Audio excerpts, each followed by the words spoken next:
Bismillahirrahmanirrahim. Assalamualaikum warahmatullahi wabarakatuh. Alhamdulillah wassalatu wassalamu ala Rasulillah wa ala alihi wa sahbihi wa mawala. La haula wala quwwata illa billah. Apa kabar anak-anakku sekalian kelas 8? Hari ini Pak Dede mau menerangkan terkait materi yang pertama, yaitu beriman kepada kitab-kitab Allah. Anak-anakku sekalian,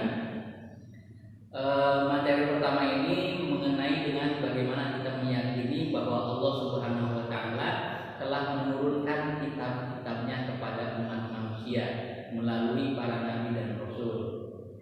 Ada 3 kitab sebelum Al-Qur'an yang telah diturunkan oleh Allah Subhanahu wa taala. Ada 3 kitab ya. Yang pertama adalah Taurat, kemudian ada Zabur dan juga Injil, dan selanjutnya adalah Al-Quran yang diturunkan kepada Nabi Muhammad untuk umat muslim sampai saat ini hingga akhir zaman. Anak sekalian, mengenai turunnya kitab-kitab Allah Subhanahu wa taala itu telah disampaikan oleh Allah Subhanahu wa taala dalam Al-Quran. Ada Nabi Musa yang menerima Taurat. Kisaran waktunya sekitar 12 sebelum Masehi ya. Sekitar 12 sebelum Masehi diturunkan kepada Nabi Musa alaihissalam. Kemudian kitab Zabur diturunkan kepada Nabi Daud alaihissalam sekitar 10 sebelum Masehi.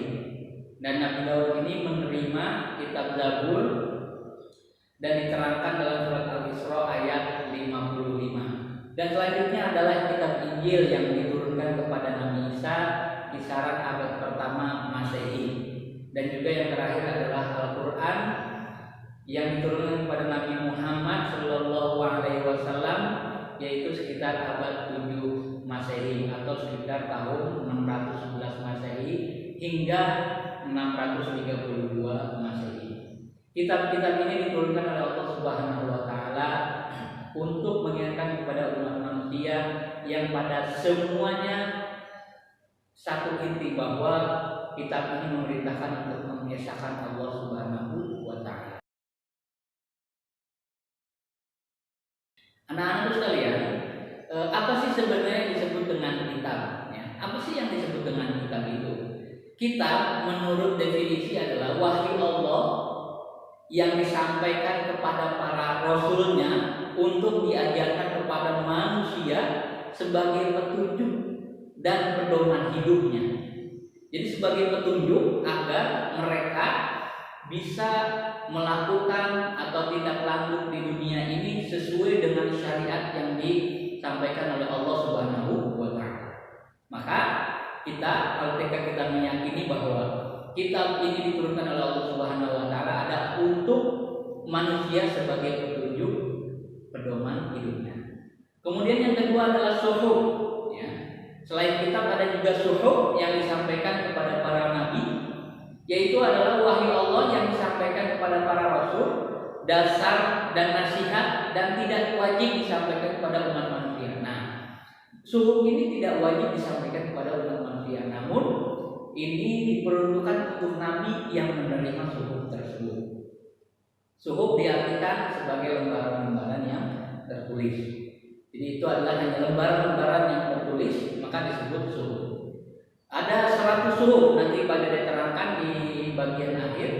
Kemudian bagaimana selanjutnya kita beriman kepada kitab-kitab Allah?